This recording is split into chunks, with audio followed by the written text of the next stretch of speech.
Welcome to Dwarven Kegger. I'm Rob. I'm Tanner.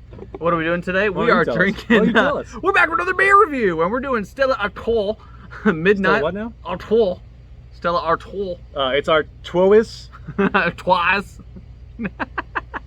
Midnight Lager. This is a limited edition premium dark lager that comes to us at 5.4% alcohol by volume. ABV drunks. AB drunks. You know, this is the one that comes in the fancy glass.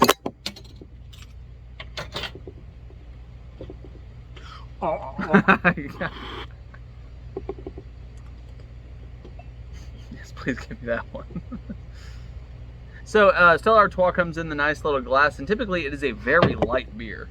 I mean, almost a champagne color beer, would you say? I thought you were gonna say like the champagne of beers. No, like the texture of it was like champagne. No. Negativo. You're not anywhere close to that. There you go. Yeah. You gotta like move it out here. I don't know. Skiggity biggity wiggity. No, whatever. Okay, anyway.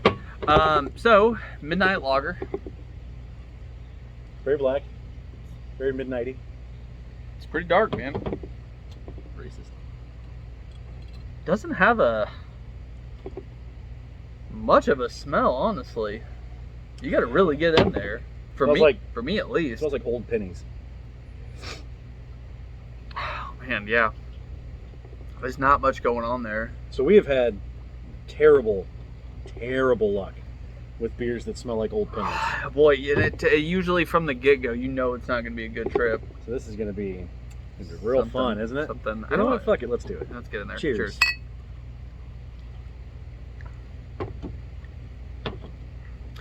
That is interesting. And I'll tell you what that, before you make a comment, tell me if I'm not right on with this one. It tastes like they took... You're wrong. 50% Stella and 50% generic porter and mixed it together, and then that's what you get. Because it kind of tastes like a Pilsner with a little something extra, honestly. It tastes like a poor man's black and tan. Yeah, if I close my eyes, I'm going to close my eyes. I'm going to drink this, okay? And you're like, is that a Pilsner? I'm like, yeah, it's probably a Pilsner. And then we go, oh, whoa. Why is it the dark? Why is it dark? Because it's Midnight Lager. So, if you like a Midnight Lager, this is not it. Here's the problem. I mean, and this comes... Let me tell you what they can fix. This kind of comes down to us drinking a lot of beer and having high standards, honestly. Huh? I've never had a beer in my life. Yeah, exactly. High standards. I refuse to drink beer. High standards when it comes to drinking beer. When you promise me something like this bottle's promising me, I'm expecting something nice, and I'm comparing it to something that's going to be complex, rich, but smooth. What this is very bleh. It's very two-dimensional. Yeah, it's very two-dimensional. It tastes like Stella mixed with a cheap porter. Yeah, and it's not super. That being, but it's also not awful. It does nothing to offend, just nothing to impress. Which sometimes you're looking for that. It's. I guess I would call this the poor man's porter. Poor man's porter. Even though it probably costs more than most porters. I would guarantee. Because it's Stella Artois. It's Stella Artois. This is about $9 a 6-pack. Gross. I know, right? I can get microbrews for that. I know. A lot better. Gross. A lot better. And if you're willing to look in the right places, a lot of like 4-packs. If you're willing to give the guys down the road a little something extra, if you know what I mean. But instead of getting 6 mediocre beers, spend your money and get 4 really good ones for $9, honestly, is what I'm saying.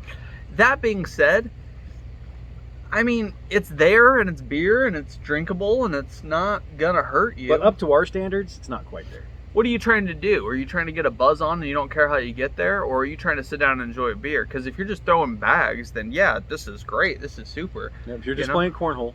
If you're just playing cornhole or washers or whatever. But if you're sitting poker and you're trying to get a James Bond vibe going, this maybe's not the beer for you. You should probably be drinking hard alcohol, because that's really the James Bond vibe. Yeah. I don't think I've ever seen excuse me, drank a beer. I'm a bourbon guy when I'm playing poker. Honestly, I think I am too. Yeah. Or scotch. I like scotch. A sipper. Give me a sipper. Yeah, something sippy. Give me a sipper. And a sippy cup even sometimes. Because nothing intimidates those around you like drinking bourbon from a sippy cup. Hey, but they're not going to mess with you. They're like, what's sure wrong not. with that guy? They're sure not.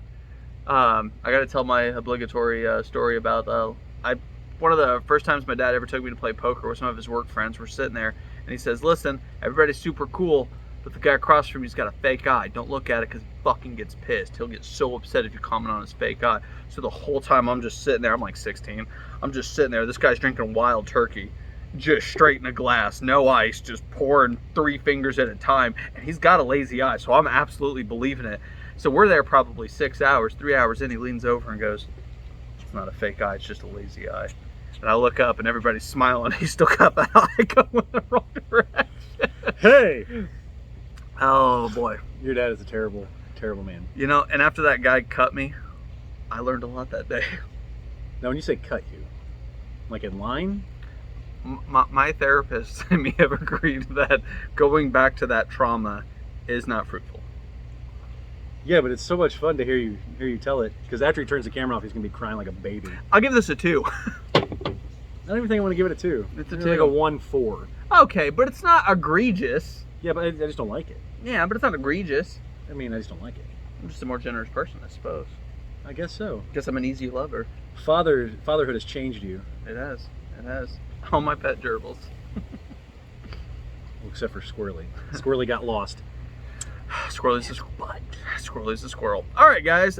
So you can like, you can subscribe, you can hit the little bell at the bottom. You can follow us on Instagram for all sorts of Dwarven Kegger shenanigans and Take a bite out of it. Take a bite out of the bottle. Wildly cheap wine reviews, budget booze reviews, dumb smoking cigars. He's one of the best in the biz. Just ask him. Watch the videos of Tanner violently abusing an overweight gentleman. Oh yeah, yeah, that's actually a real thing. Go and find that. That is on the channel. You're laughing about it. Like the way that I said it makes it seem like you're just a terrible person, like violently abusing someone. 70% of what he says on this channel is not real, but then every now and again he sneaks in one. It's kind of like, oh wait a sec. Good times. But there are some dead hooker videos on our OnlyFans. There's no dead hooker. Patreon only exclusives. Watch us murder hookers. Would it be funny? And grant them. Where you're like, I'm so sorry, and they're like, no, I'm sorry. You watch the weirdest porns. It's